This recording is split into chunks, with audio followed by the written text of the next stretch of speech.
तो hello guys, welcome back to my channel from JP Yadav. आप सभी का मेरे इस चैनल पे स्वागत है। तो आई होप डियर फ्रेंड्स, आप सभी का प्रिपरेशन अभी मस्त चल रहा होगा। तो दोस्तों, आज के इस वीडियो पे हम जो एनटीएससी का प्रीवियस ईयर का जो पेपर है उसको आज के इस वीडियो पे हम सॉल्व करके बताएंगे। जो मेट का पेपर है, मेट का मेंटल एबिलिटी का जो एग्ज़ाम होता है, जो यहाँ पे आपको देखने को मिल जाएगा। एक एक प्रश्न जो है कि देखेंगे किस तरीके से सॉल्व होगा, आपको बताऊंगा, मैं क्लियरली बताऊंगा। और कितने प्रश्न हैं इसमें, जिससे आपको इस क्वेश्चन पेपर को देखने से आप को आइडिया हो जाएगा कि हमारा जो पेपर है वो किस प्रकार से होगा। ठीक है, तो आप जो है कि प्रीवियस ईयर के जो भी प्रश्न पत्र हैं उनको जो है कि आप अपने मोबाइल में डाउनलोड कर लीजिए। उसका पीडीएफ कैसे डाउनलोड करना है उसको मैंने बता दिया है। तो दोस्तों, अब हम बात करेंगे आज के इस वीडियो में, जो पेपर है उसको हम सॉल्व करेंगे, है ना। तो इसीलिए वीडियो को लास्ट तक, एंड तक जरूर देखना ध्यान से। ठीक है, तो चलिए दोस्तों शुरू करते हैं आज के इस क्लास को। बट आगे बढ़ने से पहले भाई का नाम जान लो। मेरा नाम है जयप्रकाश यादव और आप सभी का मेरा ये जो जेपी यादव चैनल है इस पे एक बार फिर से हार्दिक स्वागत है। तो दोस्तों, नेशनल मिस का मेरिट परीक्षा और राष्ट्रीय प्रतिभा खोज परीक्षा की तैयारी अगर आप सभी को करना है तो आप सभी में हमारे इस चैनल को सब्सक्राइब कर बेल आइकन की नोटिफिकेशन को ऑन कर लेना, ताकि आपको ऐसे ही लेटेस्ट अपडेट मिलती रहे। तो देखिए, परीक्षार्थी के लिए निर्देश दिए गए, उस निर्देश को पढ़ते हैं। जो समस्त अंक है उसको अंग्रेजी में ही लिखना है। इस प्रश्न पत्र में हमको कुछ नहीं लिखना है, ठीक है। और जो प्रश्न पत्र है उसमें जो उत्तर है उसको कदापि हमको अंकित नहीं करना है, अन्यथा इसको जो कि चीट माना जाता है। ऐसा होता है, एग्जामिनेशन हॉल पे होता है ऐसा। और जो है ये प्रश्न पत्र 100 प्रश्न है और 100 मार्क्स के हैं। सभी आपको सॉल्व करने जो है कि अनिवार्य है। अभी आपके ऊपर डिपेंड करता है। अब आप जो है कि जब एग्जाम सेंटर पे जाओगे तो उस दिन आपको एडमिट कार्ड के अलावा अपने साथ 2 से 3 जो ब्लैक वाला बॉल पेन आता है वो अपने पास रखना ही रखना है, क्योंकि आपने OMR शीट जब फिल करेंगे तो बॉल पेन जो ब्लैक कलर का आता है उससे ही फिल करना है। देखिए क्या दिया है, चौथा निर्देश, OMR जो उत्तर पत्रक है उसमें से प्रत्येक प्रश्न क्रमांक अंकित है ना। OMR शीट में उनके सामने जो भी ABCD 4 ऑप्शंस में आपको जो आंसर सही लगता है उसको आपको जो ब्लैक वाला काला पेन आता है बॉल पेन से उसको कुछ इस प्रकार से फिल करना है, जैसा कि यहाँ पे एग्जाम्पल दिया है। 4 ऑप्शंस रहेंगे, जैसा कि यहाँ पे C ऑप्शन चाहिए तो आपको C ऑप्शन को कुछ इस प्रकार से फिल करना है, जैसा कि यहाँ पे देख सकते हो दिया है। तो ठीक उसी प्रकार से आपने फिल करना है, ठीक है। आपको उत्तर है, उत्तर के लिए अलग से आपको OMR शीट दिया जाएगा, आपको वहीं पे करना है ना। ठीक है दोस्तों, आपको जो है कि जो भी उत्तर है उसको आपने क्या करना, तो जब परीक्षा हॉल में आप रहेंगे तो वहाँ पर आपको अलग से जो है कि OMR शीट मिलता है, आपको वहीं पे जो है कि अपना उत्तर अंकित करना है। ये तो है। अब आपने मेट के पेपर है तो उसमें आपको मैथ्स के हैं तो उसमें कैलकुलेशन की आवश्यकता होगी, जिससे हमको रफ कार्य करना होगा। तो रफ कार्य के लिए जो है कि पिछले जो प्रश्न पत्र में हमको दिया रहता है पीछे में, उस पत्र को फाड़ना नहीं, हमको वहीं पे ही रफ कार्य करना है। आपको जो परीक्षा जब एंड हो जाएगा तो उसके बाद आप जो निरीक्षक रहेंगे वहाँ पे उसको OMR शीट को आपको देना अनिवार्य है, क्योंकि OMR शीट से ही आपका जो है कि पेपर चेक होगा, है ना। अब जो प्रश्न पत्र है उसको आप घर ले जा सकते हैं, और जो पेपर है वो हिंदी इंग्लिश दोनों माध्यम है, क्योंकि दोनों माध्यम के बच्चे आ सकते हैं इसलिए, ठीक है। अब आता है अपना पेपर। देखो पहला क्वेश्चन क्या बोल रहा है, दिए गए श्रेणी में जो विलुप्त पद है, तो यहाँ पे देखिए एक पद दिया गया है, उसके बाद में जो कि बीच में गैप दिया गया है, या आगे का कौन सा जो भी है लेटर है उस सही क्रम में कौन सा आपको पद को सही रूप से बनाए रखना है, जिसके लिए यहाँ पे 4 ऑप्शंस में से कौन ऑप्शन सही होंगे इसको सेलेक्ट करना है। तो चलिए बात करते हैं हम। देखिए जैसा कि यहाँ पे दिया है, पहला प्रश्न देखेंगे BXD VFTH। तो इसमें हम देखते हैं एक क्रम हमें देखने को मिलेगा। कैसा क्रम है? सामने से अगर हम ABCD लेटर्स को देखेंगे तो शुरू से जो है कि बी लेटर पड़ेगा सेकंड नंबर पे, उल्टे काउंट करेंगे तो थर्ड नंबर पे ए, सॉरी अब बी यहाँ पे इसका संबंध हो जाएगा डी से, ठीक है, डी से हो जाएगा, मतलब बी के बाद सी को छोड़ के डी, उसके बाद डी है, डी के बाद ई को छोड़ के एफ आ जाएगा, एफ के बाद जो है कि, ठीक है, अब एफ का संबंध हो जाएगा, एफ के बाद जो जी है उसका गैप रहेगा, फिर आ जाएगा एच, है ना। तो इसमें गैपिंग का मामला है। अब इसमें हम देखेंगे जो एक्स और बी है ना, इसमें डब्ल्यू का गैप है, फिर बी और टी में यू का गैप है ना, एस टी यू, यू के बाद भी, तो एस। अब हमने क्या करना है, जो टी के नेक्स्ट लेटर है तो उसमें हमको एक का गैप लेना है उससे पहले, और उसके बाद जो आने वाला लेटर है उसको लेना है। तो देखिए अगर हम आर को लें तो आर रहेगा और एस के बाद जो वो है कि गैप रहेगा, फिर टी, तो इस प्रकार से जो आर है वो फाइनल आंसर होगा। अगर हम आर को लेंगे तो एस गैप रहेगा और उसके बाद जो टी है ये बना रहेगा, तो आर जो है कि हमारा आंसर हो जाएगा इस तरीके से। अब बात करते हैं इसकी, तो आपको क्या करना है, जितने भी आपको आप देखेंगे, हम आज के इस प्रश्न पत्र में, जो आज के वीडियो है उसमें प्रश्न पत्र किस प्रकार से है हम उसको देखेंगे। पूरे 30 पेजेस के हैं ये PDF। तो यहाँ पे ये पूरा टॉपिक क्रमानुसार रहता है, तो मैंने जो जो टॉपिक करा है मैं उसको पहले कराता हूँ, तो आपको जो है कि वो पता चलेगा, क्लियरली रहेगा, और सॉल्व करेंगे तो आपको समझ आएगा। तो चलो देखते हैं क्या करना है, ठीक है। अब विलुप्त पद में आपने विलुप्त पद क्या होता है, इसमें हमको किस तरीके से काम करना है, इसमें भी बहुत ज़्यादा जरूरी है इसको जानना, ठीक है। तो ये देखिए जैसे कि यहाँ पे हमारे पास वे नारे के प्रश्न आ गए, तो चलिए हम वे नारे को ही पहले देख लेते हैं, ठीक है। तो देखिए क्या बोल रहे हैं, कुछ लड़के या तो क्रिकेट या फुटबॉल या कबड्डी या वॉलीबॉल खेलते हैं, जो क्रिकेट खेल रहे हैं वो वॉलीबॉल नहीं खेलते, और जो फुटबॉल खेलते हैं वो कबड्डी नहीं खेलते, और जो वॉलीबॉल खेलते हैं वो कबड्डी क्रिकेट दोनों नहीं खेलते। इस स्थिति में जो कौन सा वे नारेख है आपको तर्क लगाना है, तार्किक क्वेश्चन है, और यहाँ पे जो वे नारेख है वो कौन सा वाला सही होगा हमको देखना है। देखिए क्या बोलते हैं, जो बंदे क्रिकेट खेलते हैं वो वॉलीबॉल नहीं खेलता, है ना, जो फुटबॉल खेलता है वो कबड्डी नहीं खेलता, और जो वॉलीबॉल खेलता है वो कबड्डी क्रिकेट दोनों ही नहीं खेलता। तो हम इसमें देखेंगे तो जो डी ऑप्शन है इसको आप देखेंगे, देखिए ध्यान से देखेंगे, डी ऑप्शन, ठीक है। डी ऑप्शन यहाँ पे कुछ रूल्स फॉलो कर सकता है, किस प्रकार से कर सकता है, क्या बोल रहा है, जो लोग क्रिकेट खेलते हैं वो वॉलीबॉल नहीं खेलते, और जो वो फुटबॉल खेलता है वो कबड्डी नहीं खेलता, और जो वॉलीबॉल खेलता है वो कबड्डी और क्रिकेट दोनों नहीं खेलता। जिसे जो डी ऑप्शन है वो हमारा आंसर सही हो जाएगा। इस क्वेश्चन पे देखेंगे तो यहाँ पे देखो भारत, शिमला और मुख्यमंत्री दिया है। तो देखो यहाँ पे शिमला आप देख के जम्मू कश्मीर जो इलाका पड़ता है वो आपका एरिया हो जाएगा, और भारत, तो ये जो भारत और शिमला है ये दोनों कई स्थान के नाम है, और मुख्यमंत्री एक सरकारी पद है।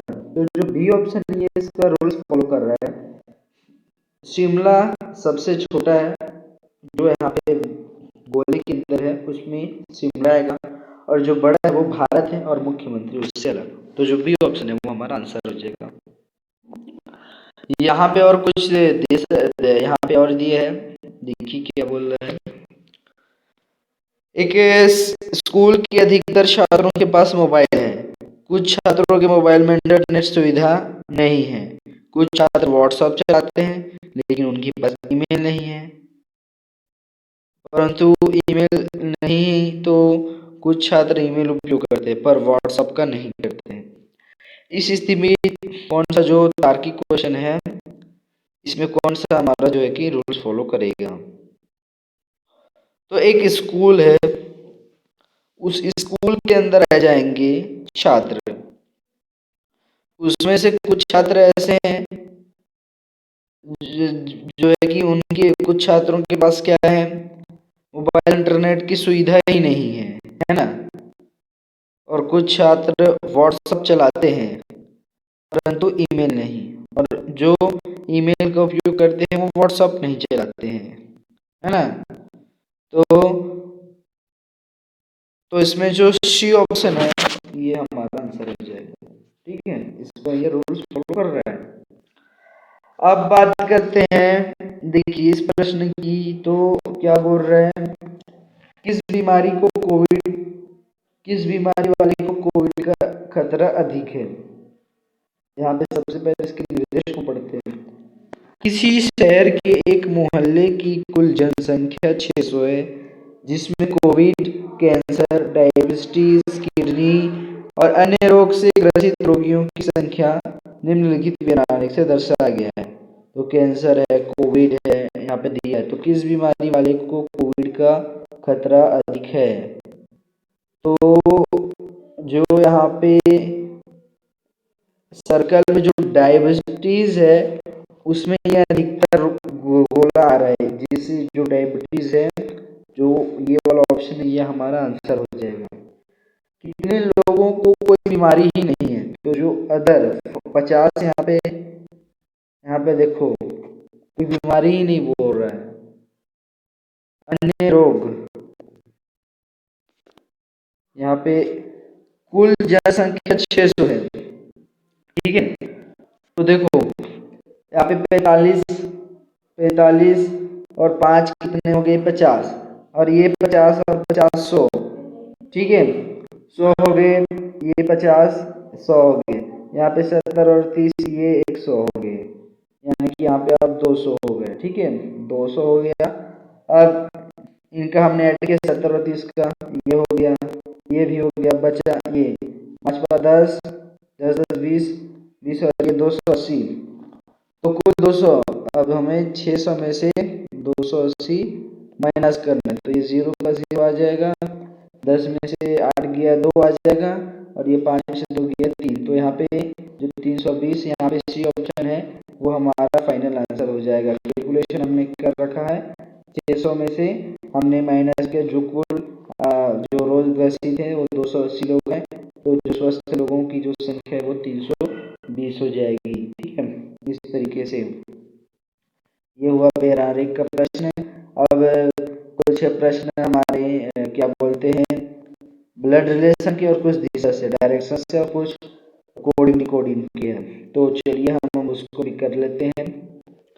मैं सबसे पहले क्या करता हूँ, जो ब्लड रिलेशन है उसके, ब्लड रिलेशन में हमको कहानी पढ़ना है, कहानी से डिफाइन करना है, ठीक है। तो देख सकते हो क्या बोल रहा है, आई का एकमात्र पुत्र एम की एकमात्र पुत्री ओ का पति डी है। देखिए पहला प्रश्न क्या बोल रहा है, इसको ही देख सकते हो सीधा सा, पी और जो क्यू है उनके बीच में क्या संबंध है। तो सबसे पहले हम ये समझते हैं, आई, देखो आई आई का एकमात्र पुत्र कौन है, एम, ठीक है। अब इसकी एक जो बेटी है वो है ओ, और इसका पति कौन है, डी, ये डी इसका पति है। अब जो एफ अपनी माँ एल की एकमात्र पुत्री है, एफ एल की एकमात्र पुत्री, और जो एफ है तथा एफ का एकमात्र पुत्र पी है। यहाँ पे हम इसको इधर साइड में समझते हैं, एफ अपनी माँ एल, तो ये समझो जो एफ है ना वो एल की पुत्री है, एकमात्र पुत्री है, और जो एफ है वो एकमात्र पौत्र है पी, पौत्र यानी जो पौधा होता है वो, तो जो है कि पी का पौत्र है। ठीक है, समझ गए। एम की पत्नी एफ, तो जो एम है ये उसकी पत्नी है एफ। ठीक है। के सास जे, अब इसकी सास कौन है? जे, एफ की सास जे। समझ गए कि पौत्र वधु, मतलब कि जो पी है वो उसका पौत्र है, तो उसकी वधु कौन हो गई? सी। सी मतलब कि जो पी और सी पति पत्नी है। अब इनकी एकमात्र जो पुत्री है वो है क्यू, वो है क्यू। ठीक है। अब जो एन है, यहाँ पे एन, एन जो है कि यहाँ पे हम समझते हैं ओ, एन तथा ओ, ये एन और ओ के नाना जी कौन है? के, है ना, के इनके नाना जी है। तो पी और क्यू के बीच में क्या संबंध है?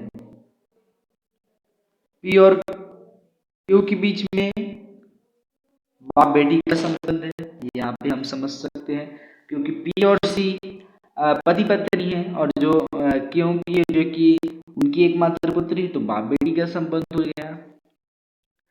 एम का ससुर कौन है? एम का ससुर एन, क्योंकि यहाँ पे एन को नाना जी दिया गया है ना। अच्छा, एन तथा ओ, यहाँ पे आप समझ सकते हो, जो एन तथा ओ है ना, एन और जो ओ है, इनके नाना जी कौन है? इनके नाना जी हैं इनके नाना जी हैं अपने जो के है वो, तो जो के है ये इसका आंसर हो जाएगा। अब यहाँ पे ये तो डिलीट हो गया, अब क्या है? ओ आई का क्या है? तो यहाँ पे जब रहता है तो और समझ आता, लेकिन ये तो गया, डिलीट हो गया नाम, है ना। तो देखेंगे ओ आई की क्या है? एकमात्र पुत्र, आई का एकमात्र पुत्र कौन है? एम, और उसकी पुत्री ओ है। तो यहाँ पे पौत्रिक आ जाएगा, दादा पोती का संबंध है तो पौत्रिक आ जाएगा। ठीक है, क्लियर है? यहाँ पे सी ऑप्शन आ जाएगा। अब सी और एन के बीच में क्या संबंध है, यहाँ पे हम समझने का प्रयास करते हैं। सी और एन के बीच में क्या संबंध है? तो यहाँ पे एम की पत्नी एफ है और उसकी सास जे है। क्यों है? तो यहाँ पे हमको पूछा गया सी और एन के बीच में क्या संबंध है। तो सी और, जहाँ तक क्या, या प्रश्न किधर गया? 1 मिनट, प्रश्न पे आते हैं। यहाँ पे ये तो वेन आरेखा हम लोग कर चुके हैं। ठीक है, अब देखेंगे ये प्रश्न, सी और एन के बीच में क्या संबंध है। तो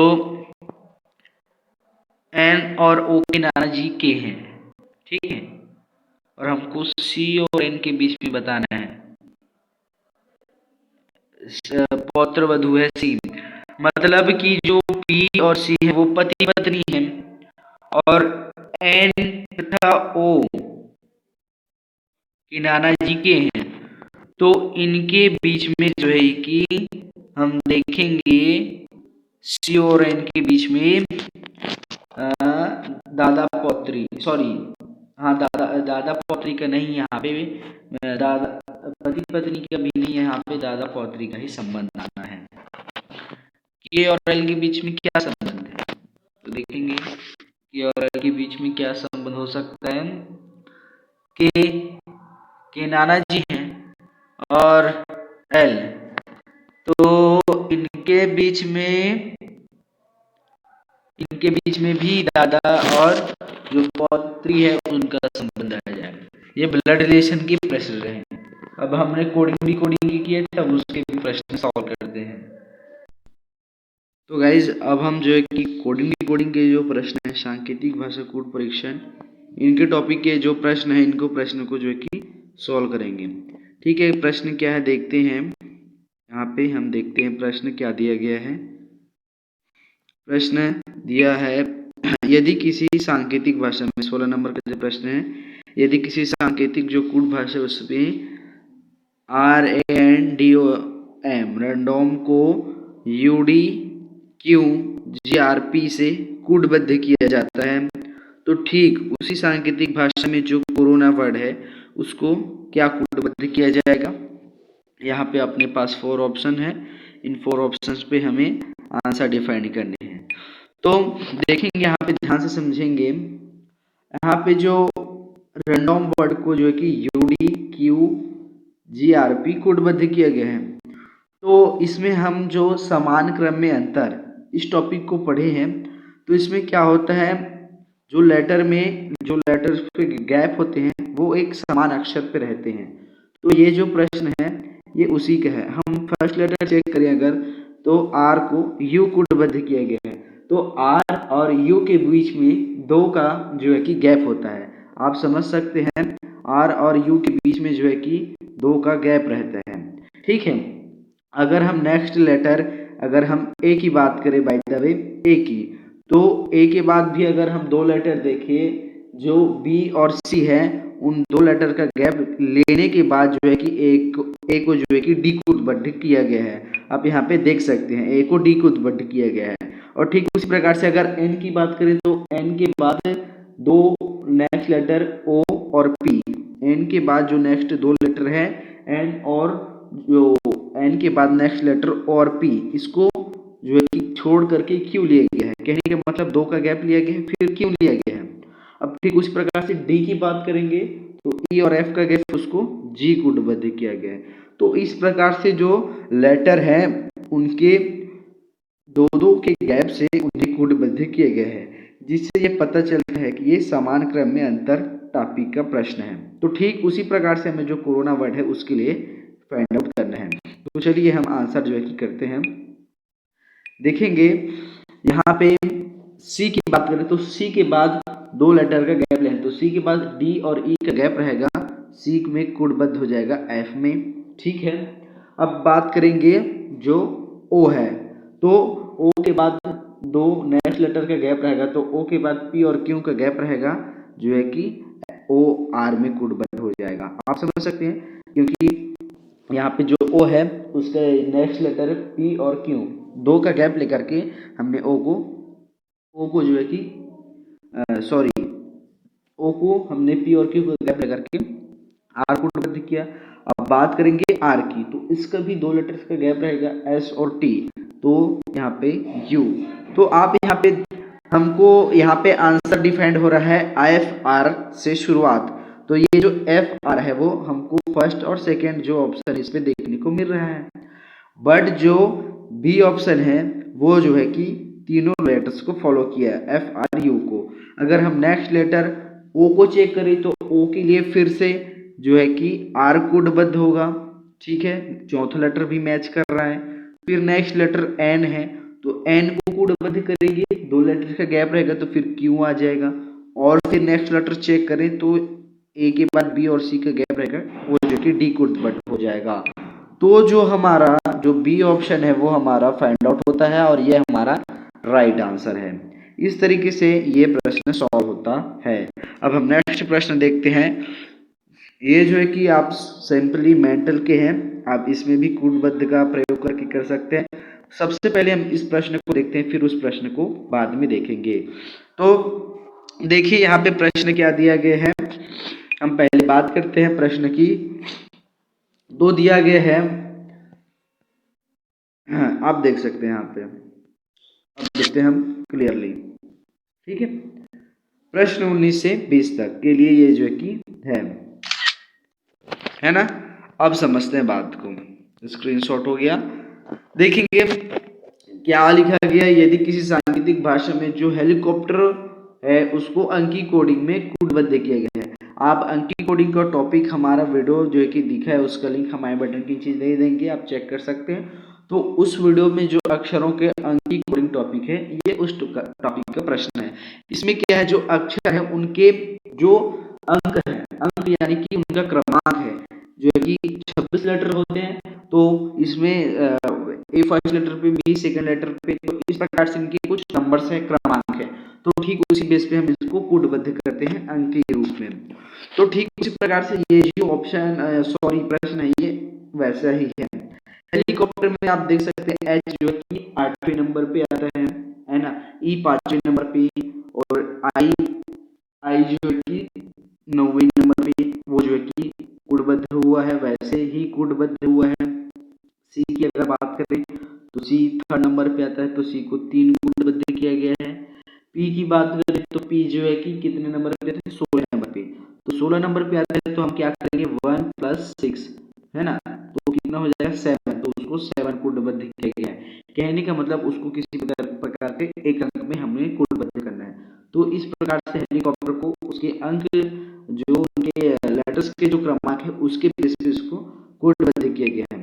और जो यहाँ पे और भी लेटर्स और भी शब्द वर्ड्स दिए हैं, वो भी उसी प्रकार से हुए हैं।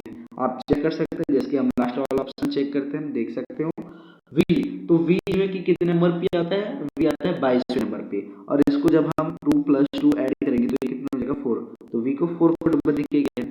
अब आई की बात करें तो आई तो सिंपल से वो 9वें नंबर पे, तो उसको 9 कूटबद्ध किया गया है। अब अगर हम बात करेंगे आर की, तो आर 18वें नंबर पे आता है, तो 1 + 8 तो कितना हो जाएगा 9, तो उसको 9 कूटबद्ध किया गया है। अगर हम बात करें टी की, तो टी को सिंपली 20 है, तो 20 का 20 लिखना नहीं है, 2 + 0 करेंगे तो कितना आ जाएगा 2, तो उसको 2 जो है कि कूटबद्ध करा गया है। अब यू की बात करें तो यू को 21वें क्रमांक पे आता है, तो इसका अगर हम 2 + 1 करें तो 3, तो ऐसा ये कूटबद्ध हुआ है। और एस एस सिंपली यहाँ पे आप देख सकते हो, एस को अगर हम करेंगे तो ये 19वें नंबर पे आता है, तो 1 + 9 करेंगे तो कितना आ जाएगा 10। अब 10 पे हम 1 + 0 करेंगे तो कितना आ जाएगा 1, तो ये 1 कूटबद्ध हुआ है। तो इस प्रकार से हमारा आंसर ये डिफाइन होता है। मतलब कहने का मतलब हमें पता चल गया कि किस प्रकार से हमें सॉल्व करना है। तो अब हमें जो गलवान वर्ड है उसके लिए करना है। तो गलवान में जो फर्स्ट लेटर जी है जो है कि 7वें नंबर पे आता है, क्लियर है। अब बात आती है ए, तो ए फर्स्ट नंबर पे है, ठीक है। अब फिर नेक्स्ट जो लेटर है वो एल है, तो एल के लिए क्या किया गया है, एल 12वें नंबर पे है, तो 1 + 2 तो कितना हो जाएगा 3, 7 1 3, कौन सा, ये दोनों ऑप्शन मैच कर रहा है, 7 1 3 7 1 3। अब फिर नेक्स्ट लेटर और ज्ञात करेंगे तो वी, वी कितने नंबर पे 22, तो इसको जब 2 और 2 पे ऐड करेंगे तो कितना हो जाएगा 4, है ना। तो जो ये बी ऑप्शन है वो हमारा आंसर हो जाएगा। अगर आप डिफाइन कर सकते हो, लेकिन अगर आपको टाइम का ध्यान रखना और कम समय में सॉल्व करना है तो यही है। आपको जो है कि जो ऑप्शन मैच करने लग जाता है, देखो ये सब तो कोई मैच नहीं किया है ना, ये सब कोई मैच नहीं किया, ये भी नहीं करा, ये अब हमने जो ए और बी कॉमन था और जो कि सेम मिल थे तो उसमें मैच किया। फिर नेक्स्ट लेटर याद करा तो जो बी ऑप्शन है वो हमको अलग डिफाइन हुआ। अब ए की बात करें तो ए फर्स्ट नंबर पे आता है ना। अब एन की बात करें तो एन 14वें नंबर पे, तो 1 + 4 को ऐड करेंगे तो ये 5, तो 7 1 3 4 1 5, तो जो बी ऑप्शन है वो हमारा आंसर होता है। अब हम जो है कि नेक्स्ट जो प्रश्न 20वां प्रश्न है तो उसको सॉल्व करते हैं। इसमें क्या किया गया है, अब जो लेटर्स हैं उन लेटर्स पे नंबर दे दिया गया है और उसका हमें अक्षरों पे याद करना है। तो देखिए 6, तो 6 नंबर पे कौन आ जाएगा, एफ आ जाएगा, सिंपली एफ। अब ये क्वेश्चन एक अपवाद के रूप में भी हो सकता है। कैसे हो सकता है आप सभी समझ सकते हैं। हो सकता है 1 + 5 मतलब 15वें नंबर पे ओ है, तो ये तो खैर दिया नहीं है, मतलब वही होगा, एफ ही होगा हमारा। तो 6 नंबर पे एफ है, ठीक है।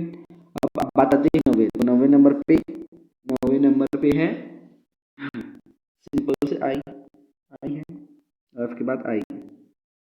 तो कौन सा वाला ऑप्शन मैच कर रहा है? ए, तो वही हमारा आंसर होगा।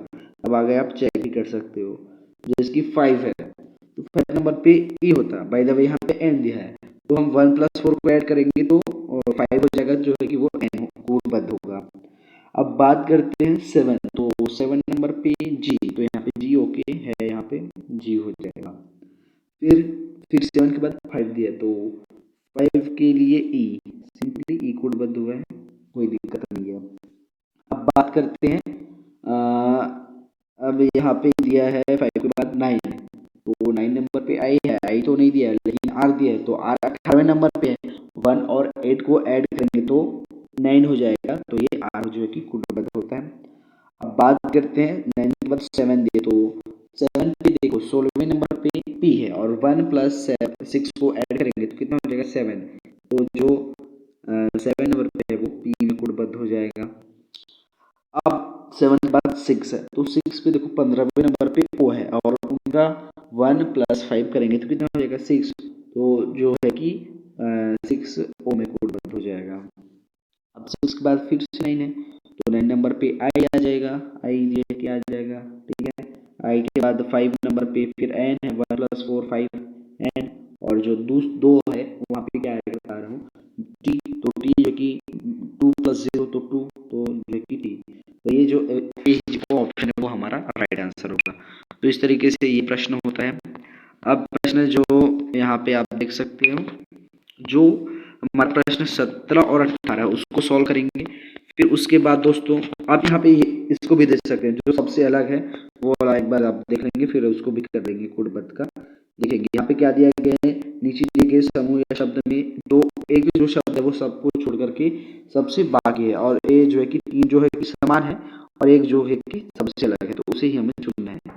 तो आप देखेंगे यहाँ पे 4 ऑप्शन पे है, जैसे कि यहाँ पे गाजर, मूली, लहसुन और बैगन, ठीक है। तो आप यहाँ पे समझ सकते हो गाजर, मूली और लहसुन ये जो है कि तीनों जमीन के अंदर उगाई जाने वाली चीजें, लेकिन जो बैगन है वो हमें पौधों से प्राप्त होती है, इसलिए वो सबसे अलग है और वही हमारा आंसर होगा। अब यहाँ पे नेक्स्ट जो क्वेश्चन है उस पर देखेंगे, मुंबई, भोपाल, कर्नाटक, हैदराबाद। तो आप इस पे देख सकते हो जो कर्नाटक, भोपाल और हैदराबाद है, ये तीनों जो है कि राज्यों की राजधानी है, बट जो कर्नाटक है वो एक स्वयं राज्य है, तो ये सबसे अलग है, तो वही हमारा आंसर होगा। तो इस तरीके से इनके प्रश्न भी सॉल्व होते हैं। अब जो कोडिंग का 17 और 18 नंबर का प्रश्न है उसको अब हम सॉल्व करना शुरू करते हैं। तो दोस्तों जो प्रश्न है जो क्या दिया गया है, मैंगो इस सीट को हन मन रन लिखा जाता है और बॉयज इट मैंगो को टक हन पैट लिखा जाता है, और यहाँ पे कुछ निर्देश दिए गए हैं, इसको आप पढ़ सकते हैं।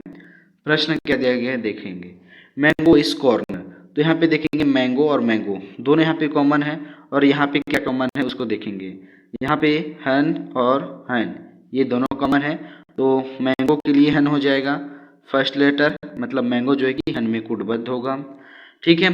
अब उसके बाद इस है ना, तो इसको आप छोड़ेंगे, अभी कॉर्न देखेंगे, तो कॉर्न जो चौथा नंबर है उस पे और कॉर्न किस में है, इसमें, और कॉर्न किस पे, मैंगो स्वीट्स, और मैंगो के लिए क्या हो जाएगा, हैन हो जाएगा, और इज के लिए क्या हो जाएगा देखेंगे आप, यहाँ पे जो इज है उसके लिए सेकंड लेटर पे मैन दिया गया है ना, तो आप इसमें स्वीट और स्वीट इनमें दोनों कॉमन है, और इसमें आप जब हम चेक करेंगे तो मैन कॉमन है, तो स्वीट के लिए तो मीन हो जाएगा, तो जो रन है वो इस के लिए हो जाएगा, तो हन और उसके बाद इस के लिए रन, ठीक है। तो आप इसमें देख सकते हो जो बी ऑप्शन है वो मैच कर रहा है हन रन, और जो कॉर्न है तो कॉर्न के लिए देखेंगे आप लाइक और लाइक इस पे कॉमन है, तो इसमें क्या क्या चीजें कॉमन है, पुक्कू और पुक्कू। अब कॉर्न कॉर्न के लिए राख, तो कॉर्न के लिए राख मतलब कि जो बी ऑप्शन है वो हमारा जो कि राइट आंसर हो जाएगा। इस तरीके से ये प्रश्न होता है। अब देखेंगे ये टुकू पैट राग, तो राग के लिए अभी अभी हमने आपको बताया राग जो है कि कॉर्न में कूटबद्ध था। अब जो पैट है वो तो पैट, पैट मतलब कि जो ईट, मतलब कि आप देख सकते हैं ईट कोई में भी कॉमन नहीं है ना। आप यहाँ पे देख सकते हैं तो ईट जो है कि सिंपल सी पेट में होगा। और टुकू, तो ये जो टुकू है ये गर्ल्स के लिए कहा गया है ना, गर्ल्स के लिए। तो जो गर्ल्स और पैट मतलब ईट रॉक कॉर्न, तो जो ए ऑप्शन है वो हमारा राइट आंसर हो जाएगा। टुकू पैट रॉक, इसका सही मतलब होगा गर्ल्स ईट कॉर्न। तो इस तरीके से कोडिंग डिकोडिंग के प्रश्न को हमने सॉल्व कर लिया है। अब दोस्तों ये जो ये प्रश्न है आप इसको समझने का प्रयास करेंगे। आज को मैं बता देता हूँ। दिए गए प्रश्नों में जो समानुपात का चिन्ह है वो बायां और में जो कि जो दो शब्द दिए हैं उनके बाएं ओर पे दिए हैं, जिनसे आपस में उनका आपस में कोई रिलेशन है, संबंध है। और ठीक उसी प्रकार से समानुपाती का जो चिन्ह है वो दायां ओर दिया गया है, जिससे उनका आपस में संबंध होगा। तो उनका संबंध किससे होगा हमको ये बताना है। तो देखेंगे जैसे कि आम क्या है, आम एक फल है। आम क्या है, फल है। और जो भौतिकी है वो क्या है, भौतिकी एक विज्ञान है या पुस्तक है। भौतिकी एक्चुअल में पुस्तक है या विज्ञान, भौतिकी एक्चुअल में एक आप समझ सकते विज्ञान है। तो ये आंसर होता है हमारा। ठीक है, आम क्या है, फल है। तो भौतिकी क्या है, विज्ञान है। अब देखेंगे जो लेटर है आर एस टी, ये किस प्रकार से डोनेट हुआ है। टी स्मॉल, जो यहाँ पे स्मॉल था वो यहाँ पे बिग हो गया। कहने का मतलब जो स्मॉल यहाँ पे स्मॉल है वो यहाँ पे बिग हो गया।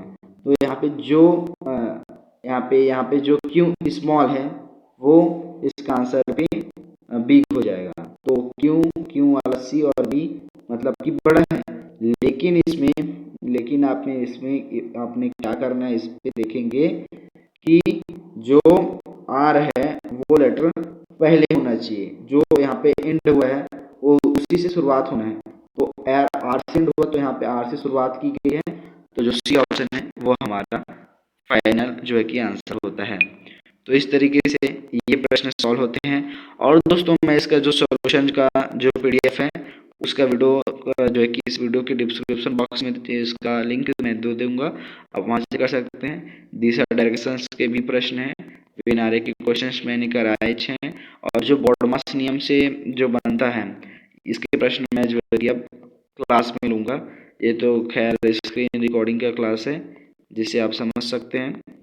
ये एक अर्थपूर्ण इस पे आप देख सकते हैं जो आरोही क्रम वाला हमने एक टॉपिक कराया है, तो उसके प्रश्न को अभी हम आज के इस वीडियो पे सॉल्व कर सकते हैं।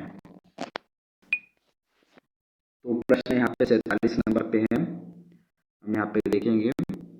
यहाँ पे निम्न को एक अर्थपूर्ण अनुक्रम में व्यवस्थित करना है। तो क्या दिया गया है, पनीर, पालक पनीर, दूध, भैंस, घास। तो इसका क्या होगा देखेंगे।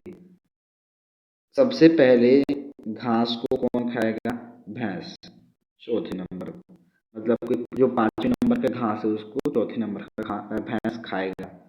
अब भैंस हमें जो तीसरा नंबर का ऑप्शन है दूध, भैंसों से हमसे दूध प्राप्त होगा, है ना। अब दूध से क्या बनेगा, पनीर फर्स्ट नंबर, और पनीर से बनता है फिर पालक पनीर की सब्जी। तो 5 4 3 1 2, तो जो डी ऑप्शन है वो हमारा राइट आंसर होगा।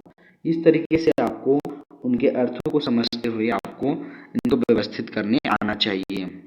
अपने दिमाग लगाना है कि जो घास है उसको भैंस खाती है, अब भैंस फिर हमें दूध देती है, फिर दूध से हम पनीर बनाते हैं और पनीर से फिर पालक पनीर की सब्जी बनती है। तो इस प्रकार से 5 4 3 1 2 ये एक इनका उचित क्रम बनता है जो हमको बी ऑप्शन पे दिया है और वो हमारा आंसर होता है। तो इस तरीके से ये प्रश्न अब नेक्स्ट उसी टॉपिक का देख सकते हो। अब देखेंगे यहाँ पे जिला, गांव, राज्य, शहर। तो यहाँ पे सिंपल से गांव, गांव से बनता है शहर, शहर से बनता है जिला, और जिला से बनता है फिर राज्य, तीसरा नंबर है ना।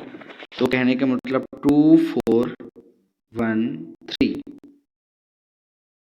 2413, जो सी ऑप्शन है वो हमारा राइट आंसर हो जाएगा। तो इस तरीके से जो अर्थपूर्ण आरोही क्रम से हमको व्यवस्थित करने का है, ये वाला 2 प्रश्न है, आप इसमें आप सॉल्व करके आपको बता दिए हैं। ठीक है, तो और के विलुप्त पद के प्रश्न हैं, तो इनमें आपको लॉजिकल लगाने हैं, बट इसके आंसर का सॉल्यूशन का पीडीएफ हमने आपको इस वीडियो के नीचे में जो इसका एक्चुअल में जो सोल्यूशन किस तरीके से होना है उसका दे दिया गया है। उसके बाद हम अब एक और जो कि प्रश्न है, जैसा कि फिगर काउंटिंग का, फिगर काउंटिंग का यहाँ पे देख सकते हो आया है प्रश्न, जो यहाँ पे दिया गया है चतुर्भुज, इसमें कितने त्रिभुज हैं, है ना, ये पूछा गया है हमसे। तो हमको क्या करना देखेंगे, यहाँ पे 4 खंड बने हैं वर्ग के। अब एक खंड में हम देख रहे हैं, तो एक खंड देख पा रहे हैं 4 त्रिभुज बने हैं।